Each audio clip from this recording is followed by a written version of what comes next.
We have a follow-up this morning on a story from inside the Federal Reserve Bank of New York. Secret recordings by a former employee showed how the Fed oversaw Goldman Sachs. We heard some of those tapes on Morning Edition Friday. In the tapes, bank examiners consider what to do about a major Goldman transaction. We're looking at a transaction that's legal but shady. Legal but shady, the examiner says. In the end, examiners seem to do very little about it. Former examiner Carmen Segarra made the recordings. ProPublica reported their existence, along with the public radio program This American Life. And now numerous lawmakers, largely Democrats, are calling for hearings. One of them is Senator Elizabeth Warren of Massachusetts, who once oversaw the federal bank bailout and has now made bank regulation a signature issue. Ultimately, this report tells us exactly what we already knew, that the relationship between regulators and the financial institutions they oversee is too cozy to provide the kind of tough oversight that's really needed. How is it too cozy? Because, of course, we hear the regulators on these tapes saying there's a reason that we're trying to have good relationships with banks like Goldman Sachs. We want to know what's going on. We want to get information. Oh, golly. So, look, for me, there were two things that jumped out. The first was just a basic lack of truthful reporting. Supervisors are actually telling examiners not to report accurately the damning things they'd heard from bank executives during meetings. I mean, wow. If there's not even an accurate record of what's going on, then the regulators can't hope to do their jobs. And the second thing, look at how the Fed emphasized talk instead of action. You know, the regulators seem to think that it was a victory just to raise an issue. And that's the kind of approach that allowed banks to take on massive risks before the financial crisis. Does anyone believe that Goldman Sachs is going to give up a deal that would yield millions of dollars because someone fussed at them behind closed doors? The regulators described this particular deal that was reported on in great detail on the tapes as a transaction that was legal but shady. It did seem to be within the rules. Does that suggest a problem with regulators or the rules? For me, it starts as a problem with the regulators. And let me describe it this way. The cultural problem isn't just some secondary concern. It's the whole ball game.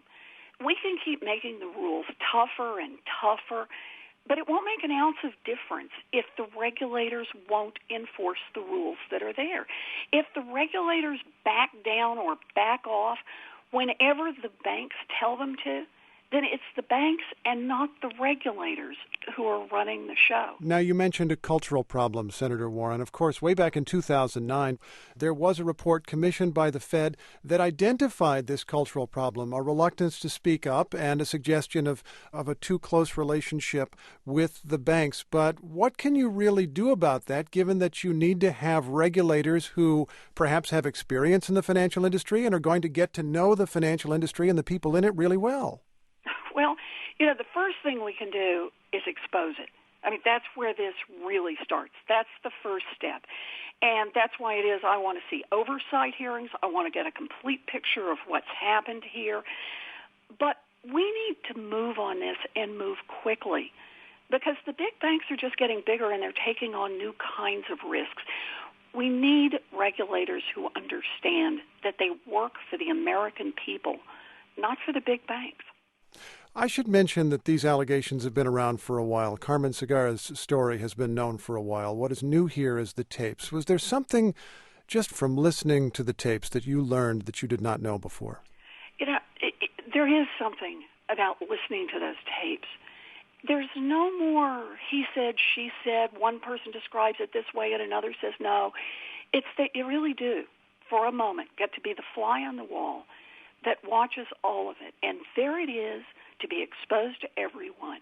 The cozy relationship, the fact that the Fed is more concerned about its relationship with a too-big-to-fail bank than it is with protecting the American public. I suppose if a Goldman official were sitting here, they might point out Goldman was complying with the law, at least according to some of the regulators, and the problem was whether they were doing something that was around the edges of the law, so to speak.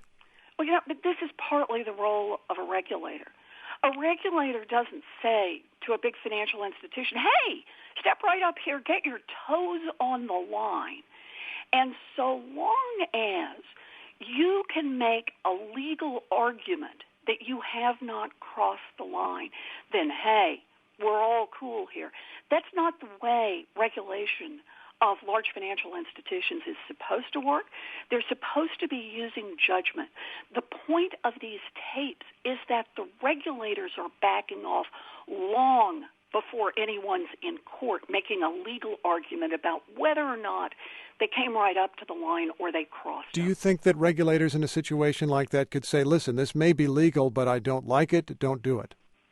I think what regulators can do is they can remind these large financial institutions that there's a lot of room in there for the large financial institutions to get themselves into trouble and to get the entire economy into trouble. I mean, look, that's what happened in 2008. The regulators had the tools to say to the big financial institutions, hey, guys, you got to back off. You're putting the whole system at risk when you do this. And yet, the regulators didn't do that. They were willfully blind to what went on. And what we're seeing here is that same kind of cozy relationship as the big financial institutions continue to run their operations, taking on more risk, doing what they want to do, and brushing their regulators aside. Senator Warren, this is something that you're clearly passionate about, but it's a complicated issue, bank regulation. What would have to happen for it to be a major campaign issue this fall or in 2016? I think it already is a campaign issue. The way I see this, for everybody who's running right now in 2014, there's a fundamental question of whose side you stand on. The game out there is rigged, and people across this country really get it. And the Goldman Sachs tapes just show it one more time. Little banks have to follow the rules. Regular families have to follow the rules. But big financial institutions, somehow they can manage just to push their regulators aside and go forward. There's a fundamental question about who this country works for. It can't just work for those who already have lots of money and lots of power. We've got to have a country that works for everybody else.